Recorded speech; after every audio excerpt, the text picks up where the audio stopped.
What's going on, everybody? Welcome to another live episode of the Kings Court podcast presented by RateCrushers.com. I'm your host, Vince Miracle, and joining me today, as you've probably seen by the sign and the tweets over the last couple days, NBA Big Board Director of Scouting, host of Locked On NBA Draft, founder of NBA Draft Junkies, returning back for his Kings Court. Hey man, Rafael Barlowe. Rafael, how you doing, brother? I'm doing good, man. How are you? It's draft season, and for Kings fans, this is also our NBA Finals, I guess. I mean, this is when we're the most excited, I think, rather than in the NBA. You know what I mean? It's been pretty good. Oh, wow. I feel like it's been those moments now where a lot of fans are arguing with people that they get to listen to and other mock drafts from different websites to see who they believe is the pick at number 4 or what ideas the Kings should be doing. But before we get into all that, man, you've been able to look over the combine and do all that stuff. How has it been seeing all of these young players and the transition that they're going through in these moments? I mean, you've been doing this a long time. What's that like, seeing them start getting ready for interviews and things like that heading into this draft season? I mean, for me, it's pretty cool, from the fan aspect of it. That's always wanted to know, like, what goes on behind the scenes. And it's been pretty cool. Like, even just, like, for some guys, sitting there and listening to them prepare for their team interviews. So at the combine, guys may have had like their agent would say, all right, this is your schedule for today. You got an interview with Sacramento at 1 o'clock. At 1:30, you got an interview with Golden State at 2 o'clock. And just like seeing how just the preparation that it takes behind. Now, every agency is different, but in this particular agency that kind of gave me the behind the scenes, just seeing how they prepare was pretty cool because the actual interview process is almost, in some cases, could be just as important as the actual on-court stuff. Right. Have you ever seen a prospect, maybe just a first rounder by chance, that didn't seem ready for these types of moments, and then as it continued to go on, they just started building the momentum? Like, how does it take a minute for some of these young guys to, feel comfortable around a lot of these reporters and a lot of these scouts watching them, or because they've been seeing them for so long, they just kind of get accustomed to it? No, I think it can take guys. Like, for example, if you went to like Duke, you're probably used to it. But let's say you went to like a smaller school, you're a mid-major school, then this can be very new. Like, these guys that were like these under the radar prospects that nobody really had them as like super highly regarded coming out of high school. The attention could be new to them. And but even like new in a sense from, like, for example, like if you go to one of the top schools, you probably fly on the team plane and you're staying in the best hotel. So I've heard like guys that were coming from like smaller schools, staying in these 5-star hotels is new, flying on, first class is new. So even little things like that can be an adjustment. But also I think it could be like the travel schedule in a sense, because guys may be going from crisscrossing the country. So the agent is trying to not only get their players the most workouts they can, but also make sure the workouts work out logistically. You don't want your guy from, let's just say, Sacramento to Miami and then to Portland 3 days in a row, because it's just too much traveling. So that part is pretty cool. I think that's one of the things that people don't always know about what goes on behind the scenes. That's really cool. Well, let's go ahead and jump into these prospects, Rafael, because I feel like here in Sacramento there's starting to become a big divide between drafting a player here at 4 or potentially moving back in this draft. And for me, I've said it probably since, the lottery was announced that the Kings were picking 4, that after the top 3 guys of Chet, Jabari, and Pablo. I have Jaden Ivey as that clear next best player available at 4. But there's a lot of other people that say it's Keegan Murray, who, I mean, just fit wise, he makes the most sense. 3-and-D type of player, a forward that can play next to Harrison Barnes right away and Sabonis and stretch the floor, which is exactly what the Kings need. But I always had the mindset that you always draft best player available. In your opinion, what do you think the Kings should be looking to do? Is it possibly moving back and adding veterans? Like, there's rumor now that Malcolm Brogdon in the 6 from the Pacers to move up to the 4 is a good idea? Or do you think that there's real potential in guys like Jaden Ivey and Keegan Murray or even a Shaedon Sharpe where the Kings should stay there at number 4 and swing for the fences on one of those guys? I mean, I've even heard the Kings may be trying to move up. Yeah, for that as well. Yep. So I've heard that there's and I've heard it from a reliable source that there's a real interest in the Kings trying to move up to number 2, so that way they can get one of the top 3 guys. Because most people see it as you got the top 3 guys in their tier 1, or maybe someone has Jabari tier 1, and let's say Chet or Paolo tier 2, or maybe Chet tier 1, Jabari and Paolo tier 2. And then I think some people feel like there is a drop off after the top 3 with Ivy in kind of his own tier. And then after that, people feel like the draft can go multiple ways after Sacramento. So, I mean, I have heard that Sacramento may have some interest in trying to move up to get one of their guys, whether they like Banchero, maybe they like Chet, maybe they like Jabari. But moving the number 4 and, maybe a future pick to try to get up to number 2, especially if the Thunder really like Jaden Ivey, which is something that I'm starting to hear and starting to pick up a little bit of steam. Yeah, I've been hearing that as well, that the Oklahoma City Thunder have been really infatuated with the athleticism and the potential of pairing a player like Jaden Ivey with Shai Gilgeous-Alexander. There was a reporter out here, James Ham. He covers the Sacramento Kings closely. He's the Kings insider here. And, he even came out and said that the word coming out of the combine was there's a potential already deal in place that he's heard and rumored about. Like, obviously it's not done, but that the Kings, like you said, are potentially looking at number 2. If they're going to number 2, do you think it's because they have their eyes set on a guy like Jabari Smith? Because I feel like that would be the person that they should go for if they moved up, or it's any one of the 3 could help the Kings right now, right away. It's a forward that can shoot, or it's a forward that can defend. Yeah, I think any one can help 3. I think they have to do their due diligence on all of those guys, but also be kind of interesting because without a deal in place, are you going to be able to even get Jabari in for a workout? Because if I'm representing Jabari Smith, and I think that he's going to go no lower than 2, then is it worth a Sacramento workout? Unless you feel like unless you feel very strong that there is a deal that can be worked out. Because a lot of times guys that are projected to go number 1 only work out for the team that's number 1 or number 2. So. But yeah, I mean, I think Sacramento, I think it would be wise to try to move up. I don't know which is their guy. I mean, I'm a Banchero guy myself. Me too. I'm a huge Banchero guy.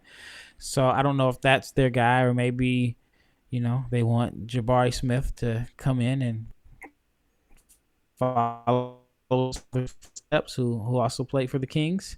And then maybe they like Chet. Chet is going to sell tickets. Chet is going to be someone that, he's going to be divisive. There are people that really like him, and there are people that just are so anti-Chet that he's going to be popular either way, because people are going to be checking him out to see, if he's great, or people are going to be checking him out to see if they're right, because they have the whole "I told you so." I told you he wasn't good. So, yeah, I mean, but I would try to move up if I was Sacramento. Yeah, I mean, of the 3, I think I think it's Chet that is definitely the biggest question mark, just because of that 195 frame. But talent-wise, I feel like he has the whole package that you want in a big man. I just feel like it's maybe a year redshirt him just to gain some a little bit of weight. I mean, to be 15 pounds less than even an Evan Mobley, I feel like is a little bit of a red flag in my eyes, just because he is going to be playing down on the block against guys like Jokic. I'm not even thinking of that big. Like, try seeing him guard a guy like Paul Millsap. That size bumping into you is going to be. I would love to see how he absorbs that, because in college it seems he absorbed contact just to get the block, and that would be a big way for him to stay in there. I heard someone say that he defends kind of like a Nemanja Bjelica, where he'll just let someone come into him just because he has the length to block over. I find that to be a little interesting. It's just, yeah, that 195 frame at 7 feet tall. How concerned are you about that at the next level? Yeah, I'm worried about like the duck ends. Yeah. Like a guy, it may not necessarily be one-on-one, but if it's like a play where a guy is going from, let's say he's going from the left block to the right block, and all he's doing is just kind of ducking in. I don't know if he has the strength to be able to prevent the ducking. Then once a guy kind of establishes low post position, it's hard to stop anybody.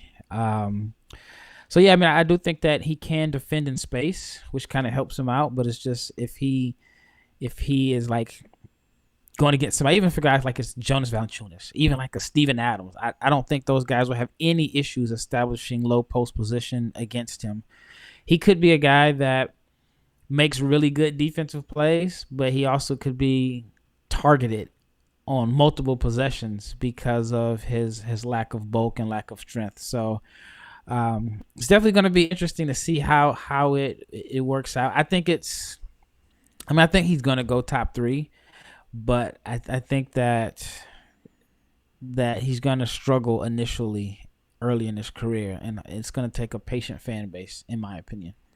Yeah, I know Jabari is currently the projected number 1, but I love the building storyline that, Jalen Suggs and Chet were teammates in high school. Not only that, they won 3 national titles together in high school. And then when he announced to go to Gonzaga, I believe Suggs was there with him for the announcement, right? Yeah, I mean, like that. I feel like that's how that storyline of that's how you build chemistry. That's how you start building, a culture, I guess. I could still see him going number 1. Orlando loves the size and length of players that can expand the floor. I mean, if you're giving up on Bamba now, that's the report that they're possibly going to be moving on from him, and you bring in a guy like Chet, I feel like Chet is everything that Bamba is now as a player in terms of just blocking shots and shooting threes, but Chet can put the ball on the floor. I still see him as that potential number 1 pick. It's just, has Jabari set himself far and away from the other 2 guys at this point where it seems pretty clear he's going to be going number 1? I don't know. I don't think so. I think Orlando's going to do their due diligence, and there are some ties to Chet in Orlando, like you mentioned, the ties to Jalen Suggs, their history of drafting guys with crazy length and skinny and all that. So, yeah. I mean, that's something that you can't overlook. Orlando was ranked towards the bottom of the league in shooting, and so I think Jabari is the one that addresses their shooting the most. The reason I think Orlando would go with Jabari number 1 is I think Orlando needs a defined pecking order in a sense. Like, if you ask 5 players on their roster who is their go-to guy, I think Markelle Fultz might think it's him. Cole Anthony probably thinks it's him. Wendell Carter probably thinks he's the best player on the team. Suggs was the 4th pick. And I think like maybe Jabari probably helps them a little bit as far as defining that pecking order. I don't think Chet like will come in and be like their first option or second or third or 4th option. And so that's why I think Orlando would probably go with Jabari. Yeah, and that's the thing that scares me, because I don't think the Kings move up to number 2 unless it's for a Paolo Banchero or a Jabari. I think Vonchero just his ability to put the ball on the floor past the way that he can, his vision. I do believe he can shoot that three ball. I think it's going to be able to carry over to the next level. This it's a player that can help them win now, as well as a player that can automatically step on the floor and be effective. Where, like you said, if for a player like Chet and all of his red flags, it needs to go to a patient fan base. And I don't know if the Kings are currently in that spot because while they are young, technically they're only the majority of this roster is 24 to 25 years old. That's a lot of these guys are on the second year or second contracts. You know what I mean? They're not young in NBA terms. So I don't think that they can go off for a project player that potentially what Chet is. But at the same time, Chet could be amazing, and I could be completely wrong there. But let's go ahead and move back down to number 4.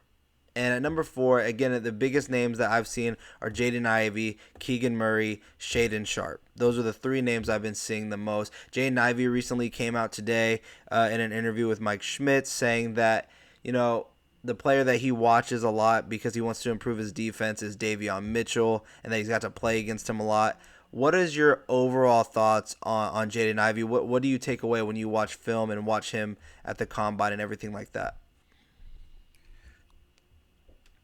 Well, I didn't see him. He didn't do anything at the combine. Oh, yeah. He was there, but he didn't. He didn't do anything. I like him a lot. I would love to see him play point guard. I don't think any team picking in the top half of the draft gives him a clear-cut opportunity to be their starting point guard. And we know in Sacramento, he's not going to be their starting point guard on day one. Orlando has too many point guards. Oklahoma City has quite a few guards. So he's going to have to play as a combo or, play as the 2. And so I think I wouldn't say it hurts him, but I would just love to see him have that opportunity to play as a point guard. And like I said, I don't think any team gives him a clear-cut path. Unless Houston does. And even then, you still have Kevin Porter Jr., who was pretty productive on a bad team, but it may not give him the clear-cut opportunity to start. So, super athletic. I think the success of Ja Morant helps people really like Ivy even more. He's not the same passer as Morant, but he is just this phenomenal athlete that plays hard, plays with energy, and he's improved as a shooter. That was the big knock on him coming into his sophomore season was his outside shooting, and he improved his three-point shooting by, I know it was at least 10, 11, 12%. I guess the one area of concern right now is the mid-range because he plays so fast that he doesn't really have that pace where he's able to, shoot the mid-range. It's either a 3 or all the way to the basket. The scout told me that he thought he was like this new era Russell Westbrook, which, if you end up getting Westbrook, then you got a Hall of Fame type player, which is a win for any franchise. So I like him a lot. I think that he's going to be really good. I'm not huge on the Russell Westbrook comparison. That's just me personally. I see Donovan Mitchell. I see. If we're going with today's game, I see Donovan Mitchell. I see a little bit of Anthony Edwards. Although Anthony Edwards' size is what always is, the thing that catches a lot of people's eyes that he's so big and so strong. But looking at Ivey's pro day, he looked like he put on a lot of muscle. He's looking strong right now, and he definitely looks athletic. What do you think about the comp of Steve Francis for Jaden Ivey? Yeah, I like it. I was a big Steve Francis guy, so yeah. that could, that could kind of play a role in it. But I think that, as far as Donovan Mitchell, I think Donovan relies on the mid-range a whole lot more, while that's something Ivy doesn't necessarily do. So I think that comparison is, comparisons are just all about opinions anyway. Yeah. But I think that's probably the biggest difference because, Donovan Mitchell is one of the best shooters off the dribble in the league, and he takes a good chunk of his shots on jump shots in the half court inside of 17 feet, and that was something that Jaden Ivey really never did, to be honest with you. So that's why I think that comparison is a little bit different. But he can work on it. Um, but Do yeah, you, Steve Francis, I like Steve. I like Steve a lot. Jaden Ivey, I wouldn't say he's as shifty as Steve Francis. Steve Francis had the first step, but he got to his spots because he was just so dancy with the ball. He was able to lure you to sleep with his handle. Ivy is a guy that's just getting straight to it. It's a straight line drive. He doesn't really need to, get you shifting east and west. It's like he gives you a move and it's bam. He's right. He's right at the rim. how concerned would you be about the fit of him of him and Fox? Because that jump shot definitely improved. We did get to see him quite a bit. I feel being an off the ball player, only getting maybe like you said, I don't see too many times where he was dribbling a lot. It was mainly he had a max of 5 dribbles, and if there was nothing there, maybe even 4 dribbles, and then he would have to move it. But it's a lot of coming off of a screen, and then, like you said, charging downhill and being able to use his athleticism or doing that back step, side step for the 3-pointer. Are you concerned about the fit with him and Fox? A little, and I just pulled up some numbers while we were talking. As far as the mid range, he was 6 for 39 on jump shots inside of 17 feet this season, which is one of Donovan Mitchell's strengths. So, but yeah, I think that, one is not a lot of attempts. It was like 17 points all year. Yeah, 17 points on jump shots, and I guess that's it, including even like getting fouled or if it's foul. So yeah, with him and Fox, I liked how Fox played after the Halliburton trade, and I'm still a big believer in Fox. I think some people in Sacramento have soured on him a little bit. It seems like Halliburton was more so of the fan favorite. I don't think it's a perfect fit, but I think Ivy is a good enough shooter from 3 or potentially to where he can space the floor there.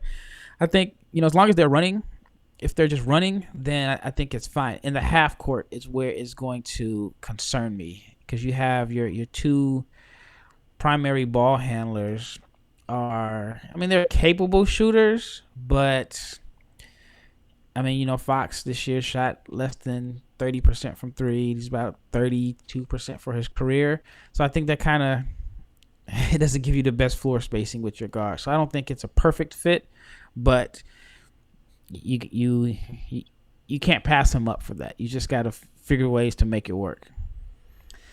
Yeah, it's I'm of the belief that you don't ever draft for fit here at number 4. You draft best player available. I think talent-wise, potential-wise, Ivy has the big superstar potential. I think his athleticism is definitely box office, and if you can add that speed next to already one of the quickest guys in the NBA and Fox, it's something that you're going to want to keep your eyes on. It's going to garner attention. And again, I think there's a ton of potential there in Ivy, but I also fear that of the top 5 guys that are projected right now, he could have one of the lower floors of everyone. So that's a little bit concerning for me. Moving on now to Keegan Murray. This is where my argument I could always be swayed in any direction, because Keegan Murray to me fits all the boxes for the Kings. High IQ basketball player. Plays tremendous defense out on the wing.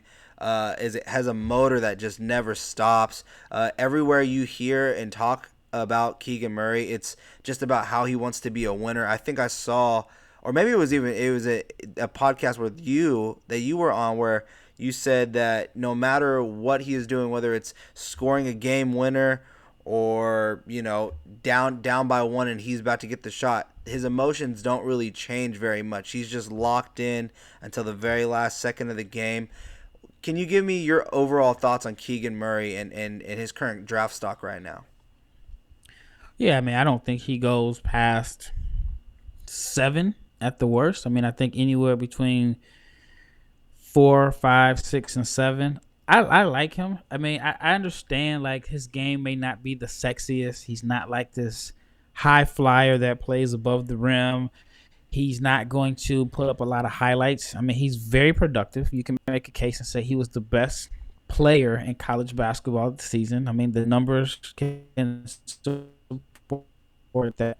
What's interesting is that when you think about guys that like score in transition, you don't think of a guy like Keegan Murray. The majority of his points this season came in transition.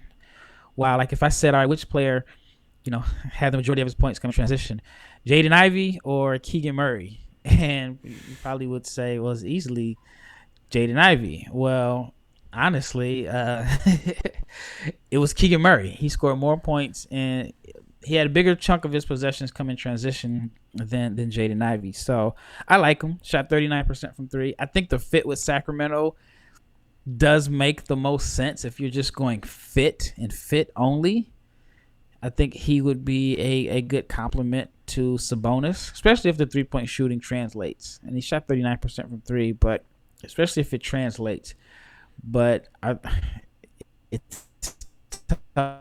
Do you take the best fit right now, or do you take the guy that has the most potential, the guy that's the sexier of the two? And so I think the Kings will probably end up going with the sexier as opposed to the best fit.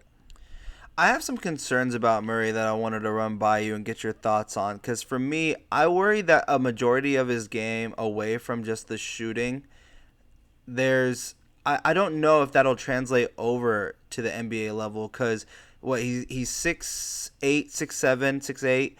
He's not the biggest forward there is, and I feel like a lot of his points, if it wasn't a 3-point shot, it came down in the post. And I don't know if at this next level, especially on this Kings team, where you're going to see him have the ball down low and be able to run any of those post moves. And with his post moves, I didn't really see a lot of footwork involved. It's kind of it's kind of like Bagley back in Duke, where he knew exactly where he wanted to go and he would finish with that hand. There wasn't too many moves. He just knew what he could finish with. And I also feel like length was a big factor in him being able to finish around the rim as effective as he did.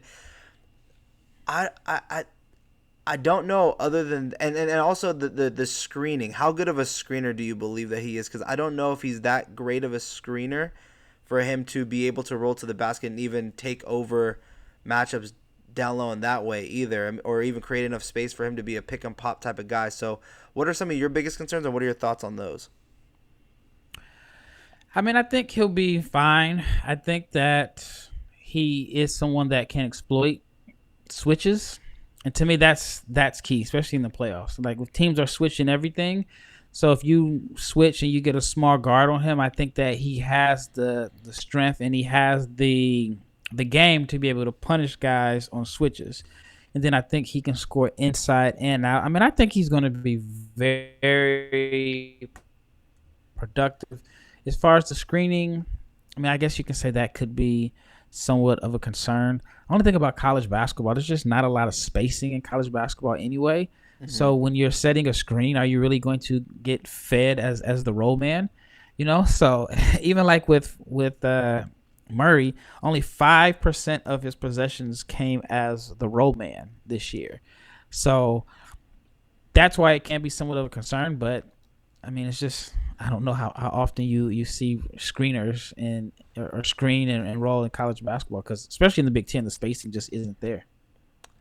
Is it interesting to you that he went from 7 points per game the prior season and then just jumped up to, 24 points per game the next year? And does that ever give you a question mark of, yeah, he improved, but are you able to improve that drastically and then that carry over to the next level at all?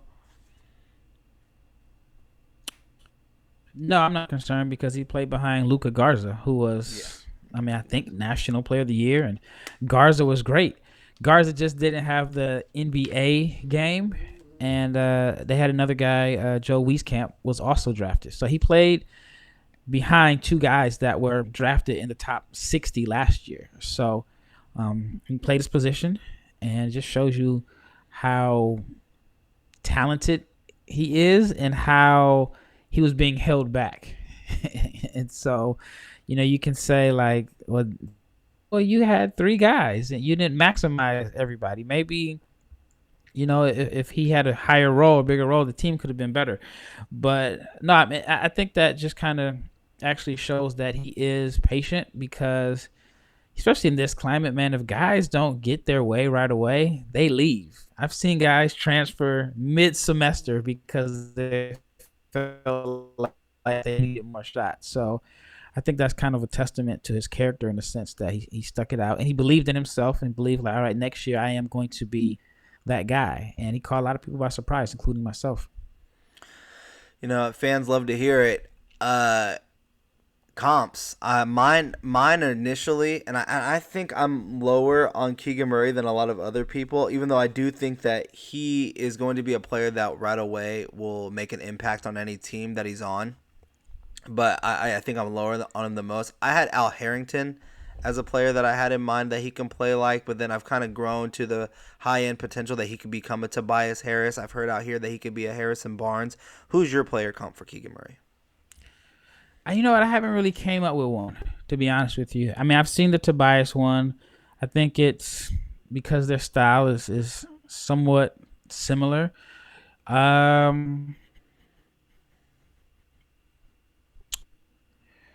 don't know, man. I mean, because there's not too many guys that I can think of can score inside and outside and not be considered high-level athletes that do their damage in transition. And so I think the reason why people may not be as high on him is because his game just doesn't have that sexiness to it. Like, even if he is Tobias Harris, kids aren't at the park saying Tobias when they make a shot. You know what I'm saying? You know what I'm saying? Funny. Yeah.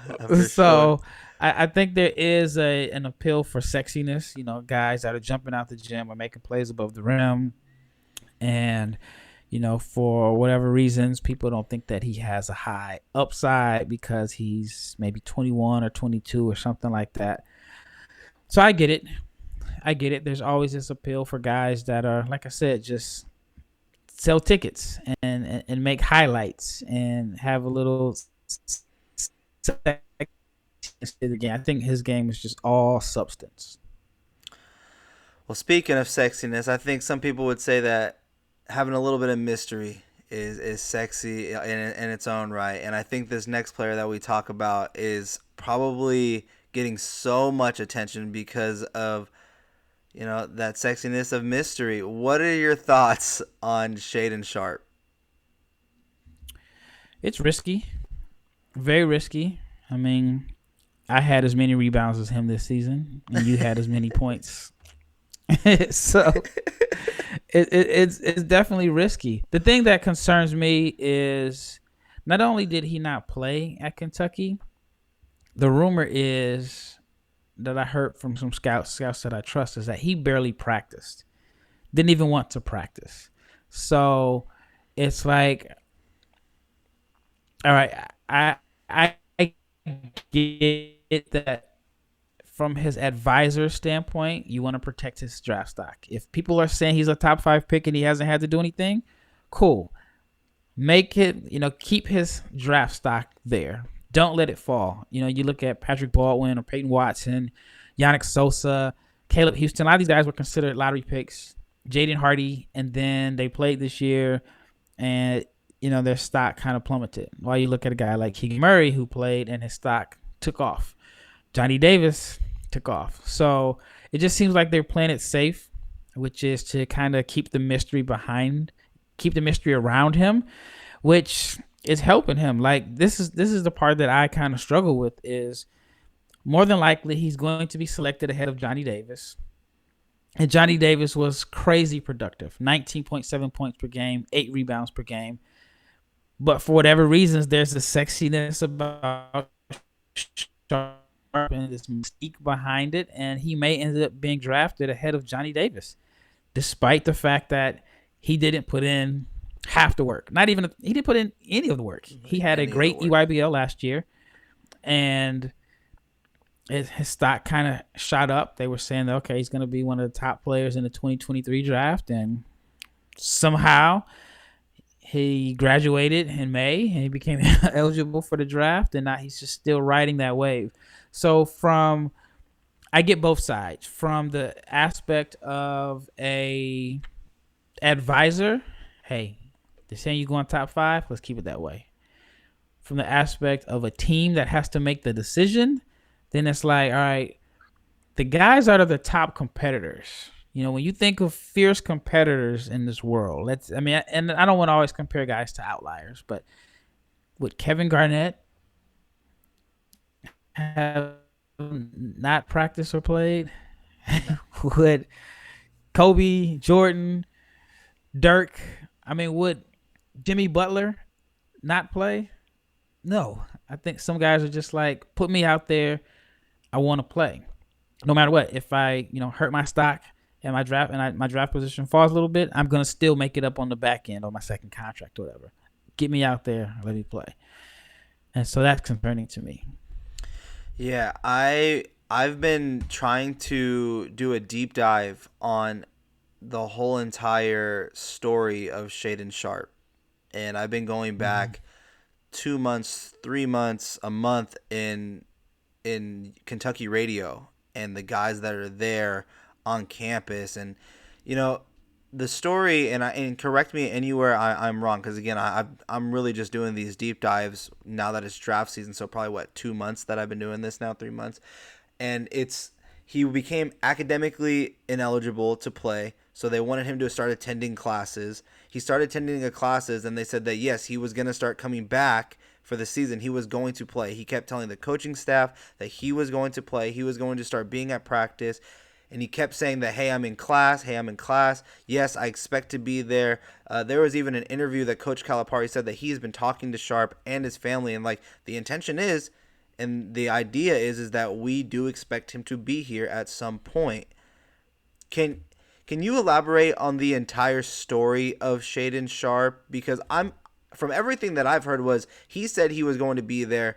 Then the narrative changed to where, he could potentially be eligible. Then it came out of nowhere that he was eligible, and then we never saw him. So there's holes, obviously, in my story and how I'm saying it right now.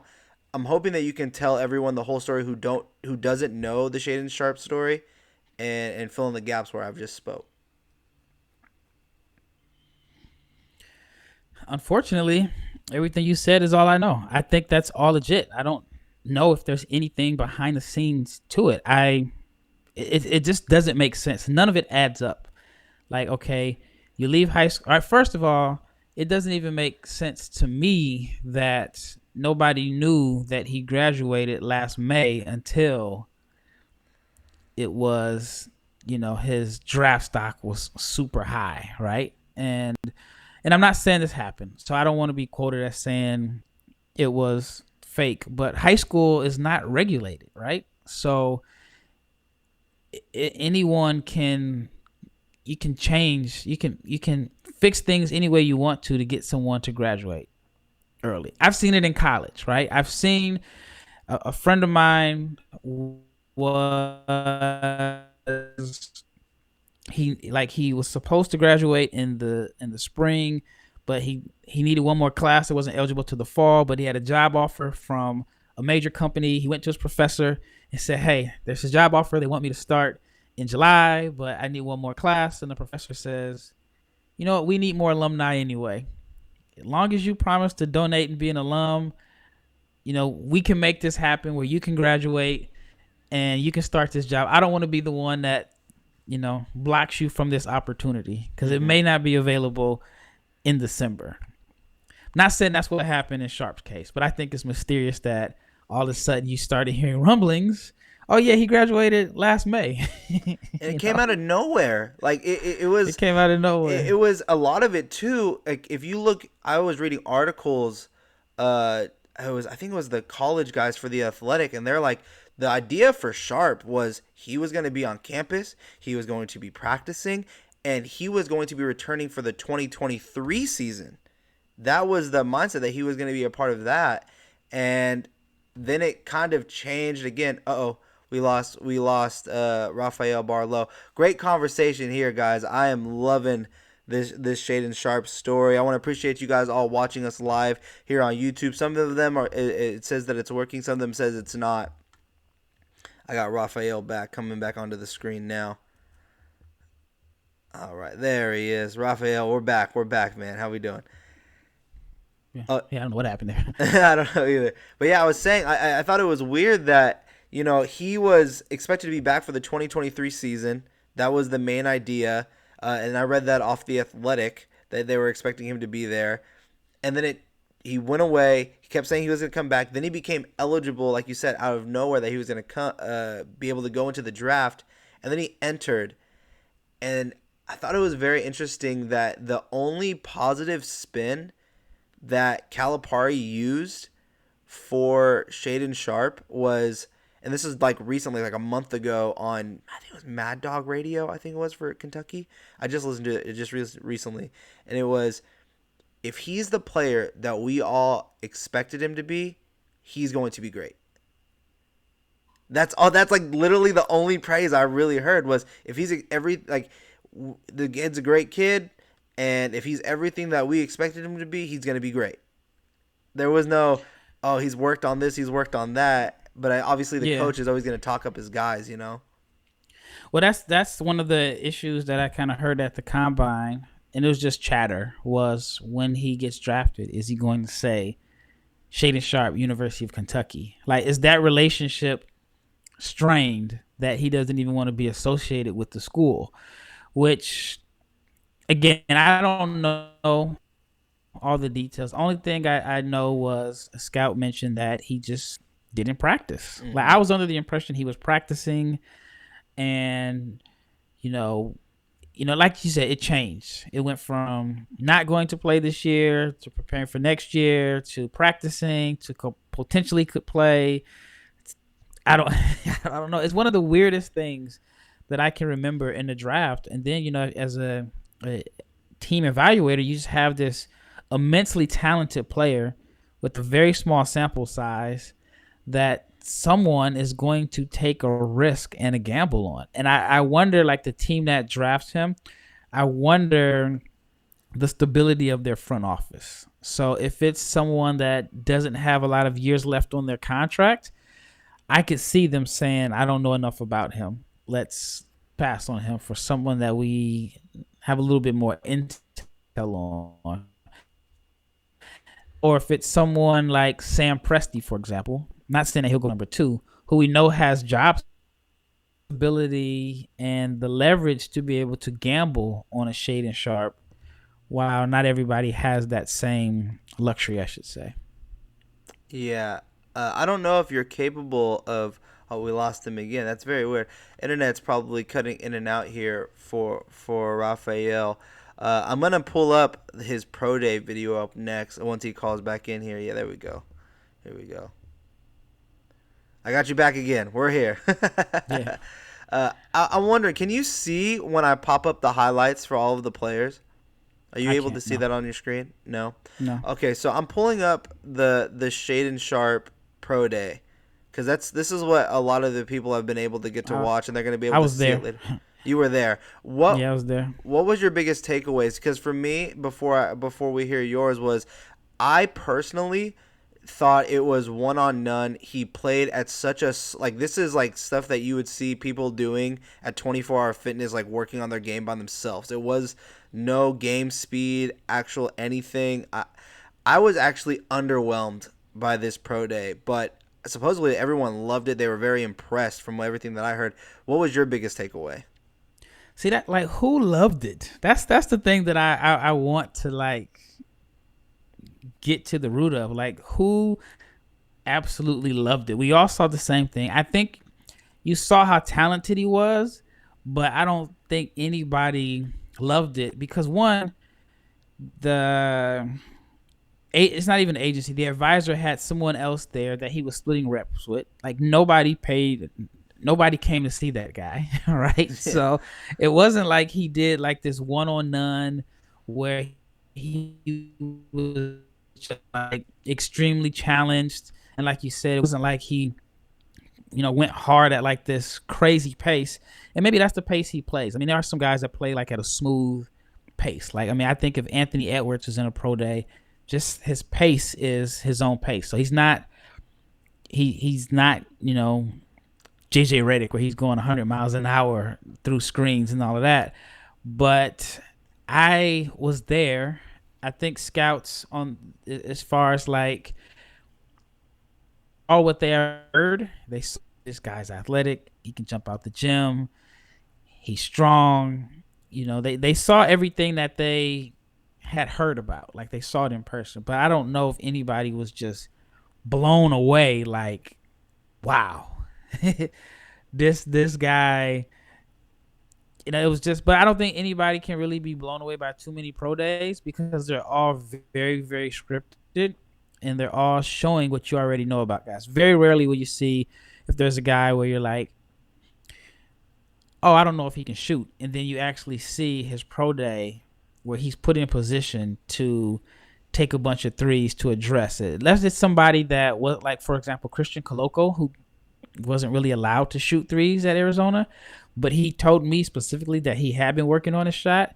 So for him, yeah, you can show like this is what I've had in my game. I just wasn't able to really showcase it. But a lot of the pro days I went to just show if guys athleticism, a bunch of dunks, which all right, I know you can jump. Yeah. I know you're athletic. So, I mean, pro days are something that teams have to attend because you don't want to not be there. But I don't think pro days are something that people have on their schedule like, oh, I can't wait to see this guy, dribble around a chair and jump as high as he can and let out a bunch of powerful dunks.